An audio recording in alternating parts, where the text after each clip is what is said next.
नमस्कार, आपका स्वागत है फटाफट खबरों में। मैं हूं आपके साथ रुचिका जसवाल। आज हम लेकर आए हैं उत्तराखंड के हर छोटे बड़े शहर की सबसे तेज और ताजा खबरें। तो चैनल को सब्सक्राइब कीजिए और वीडियो कहां से देख रहे हैं कमेंट बॉक्स में जरूर बताएं।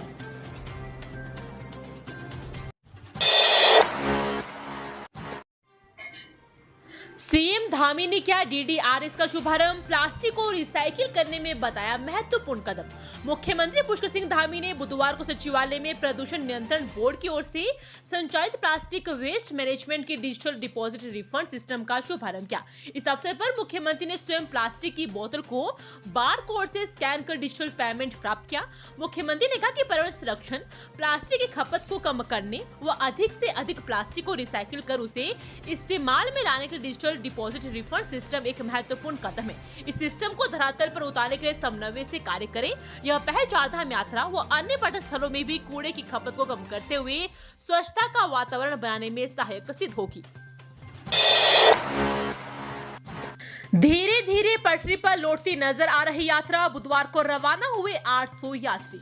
मौसम ठीक होने के बाद बुधवार को सोनप्रयाग से 800 तीर्थयात्री केदारनाथ के लिए रवाना हुए, जबकि गत मंगलवार करीब 300 यात्री केदारनाथ भेजे गए थे। यात्रियों की संख्या में इजाफा होने से अब धीरे धीरे केदारनाथ यात्रा पटरी पर लौटती नजर आ रही है। हालांकि अभी यात्रियों को पैदल मार्ग पर तमाम दिक्कतें झेलनी पड़ सकती है। रोडवेज के 13 समर्पित मार्गों पर अब निजी बसें भी चलेगी। हाईकोर्ट से कर्मचारी यूनियन को लगा झटका। उत्तराखंड में रोडवेज के 13 समर्पित मार्गों पर अब निजी आधारित वाहन भी चल सकेंगे। उत्तरांचल रोडवेज कर्मचारी यूनियन की याचिका हाई कोर्ट ने खारिज कर दी है। अब परिवहन विभाग इन मार्गों पर निजी सवारी वाहनों को परमिट जारी करेगा। दरअसल परिवहन विभाग ने इन मार्गों पर रोडवेज बसों के कम या नगण्य फेरे देखते हुए यात्रियों की सुविधा को आधार बनाकर निजी आधारित वाहनों के संचालन का प्रस्ताव तैयार किया था। उत्तरांचल रोडवेज कर्मचारी यूनियन ने इस पर यह कहते हुए आपत्ति जताई थी कि इससे परिवहन निगम की कमाई घट जाएगी। हालांकि बाद में शासन ने इसकी अधिसूचना जारी कर दी थी। कारबेट सफारी प्रकरण, उत्तराखंड के पूर्व वन मंत्री की मुश्किलें बढ़ी। सीबीआई के बाद अब ईडी करेगी पूछताछ। कारबेट टाइगर रिजर्व की पाखरो रेंज में पेड़ों के अवैध कटान और निर्माण के मामले में भाजपा की त्रिवेंद्र सरकार में वन मंत्री रहे हरक सिंह रावत की मुश्किलें फिर से बढ़ती दिख रही है। प्रकरण में 14 अगस्त को सीबीआई ने हरक सिंह रावत को अपने देहरादून के इंदिरा नगर स्थित कार्यालय में तलब कर पूछताछ की थी। अब प्रवर्तन निदेशालय की देहरादून शाखा ने हरक सिंह रावत को नोटिस जारी कर सोमवार को पेश होने को कहा है। प्रदेश में ट्रॉली से आवागमन होगा बंद। अब ट्रोलियों की जगह पुल बनाने का लिया गया फैसला। प्रदेश में 30 जगह पर ट्रॉली से आवागमन करते हैं। अब इन जगहों में ट्रॉली के स्थान पर पुल बनाए जाएंगे। लोनिवा अधिकारियों के अनुसार पुल निर्माण की मंजूरी मिल गई है। अब डीपीआर के साथ आगे की प्रक्रिया को शुरू किया जाएगा। प्रदेश में आवागमन के लिए कई जगह ट्रॉली का इस्तेमाल होता है और ट्रॉलियों को आवागमन के लिए विकल्प के तौर पर इस्तेमाल किया जाता है, पर लंबे समय से क्रम चल रहा है और इसमें शासन ने ट्रॉली को हटाने और पुल बनाने का फैसला किया है। लोनिवी के विभागाध्यक्ष दीपक यादव कहते हैं कि राज्य में 31 जगहों को चिन्हित किया गया था। आईआईटी मुंबई के सेवानिवृत्त प्रोफेसर की पत्नी से डाउनलोड कराई ऐप, फिर खाते से ऐसे निकाले 9.85 लाख रुपए। साइबर ठगों ने आईआईटी मुंबई के प्रोफेसर के खाते से 9.85 लाख रुपए निकाल लिए। ठगों ने उनकी पत्नी को एक ऐप डाउनलोड कराया जिसमें उनके खाते का सभी विवरण दर्ज करा लिया। इस तरह उनके खाते का पूरा नियंत्रण अपने हाथ में लेकर यह रकम ठगों ने अपने खाते में ले ली और पुलिस ने मामले में मुकदमा दर्ज कर जांच भी शुरू कर दी है।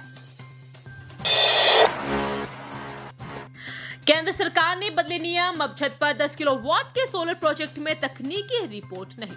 प्रदेश में 10 किलोवाट क्षमता तक के सौर ऊर्जा प्रोजेक्ट घर की छत पर लगाने वालों को अब तकनीकी व्यवहार्यता रिपोर्ट जैसी औपचारिकताओं की जरूरत नहीं होगी। केंद्र सरकार ने इसके नियम बदल दिए हैं, जो उत्तराखंड पावर कॉर्पोरेशन लिमिटेड ने भी लागू कर दिए हैं। इससे उपभोक्ताओं को बिजली बजट में आसानी होगी। यूपीसीएल के निदेशक परिचालन एमआरआई ने बताया कि बिजली संशोधन नियम 2024 में प्रावधान है कि 10 किलोवाट क्षमता तक की छत पर सौर फोटोवोल्टाइक प्रोजेक्ट के लिए आवेदन सभी प्रकार से पूर्ण तकनीकी व्यवहार्यता अध्ययन और स्वीकृत भार के किसी भी अनुरूप वृद्धि की आवश्यकता के बिना स्वीकार नहीं किए जाएंगे। हाईकोर्ट से बनभूलपुरा के 50 आरोपियों को एक साथ मिली जमानत, 6 महिलाएं भी शामिल।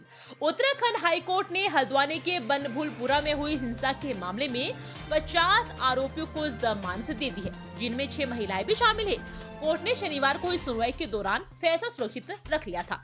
इस मामले में जमीयत उलेमा ए हिंद के राष्ट्रीय अध्यक्ष मौलाना अरशद मदनी के निर्देश पर जमीयत उलेमा हल्द्वानी की शाखा शुरू से प्रयासरत थी।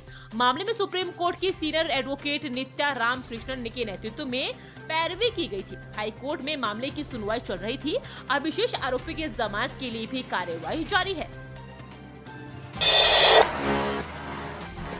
ओडिशा के 15 श्रद्धालुओं को लेकर जा रहे टेम्पो ट्रेवलर में लगी आग, मची चीख पुकार।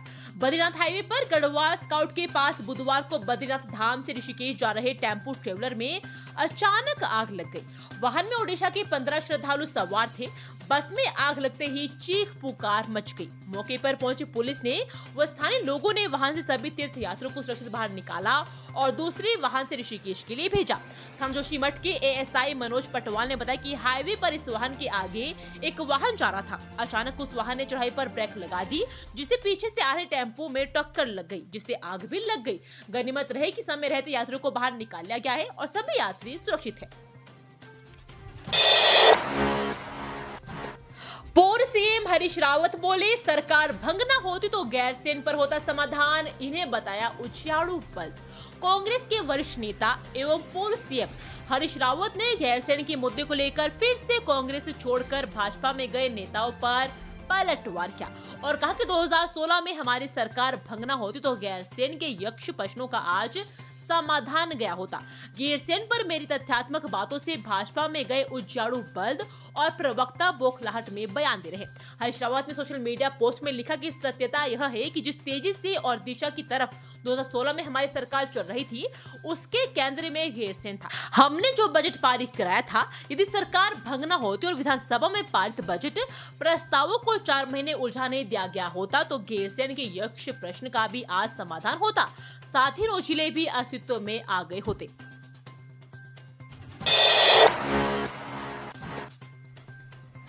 प्रदेश में मछली पालन से मिलेगा स्वरोजगार, 200 करोड़ रुपए का प्रस्ताव तैयार। प्रदेश में ट्रस्ट मत्स्य पालन को स्वरोजगार से जोड़ने के लिए सरकार ने 200 करोड़ रुपए की योजना का प्रस्ताव तैयार किया है।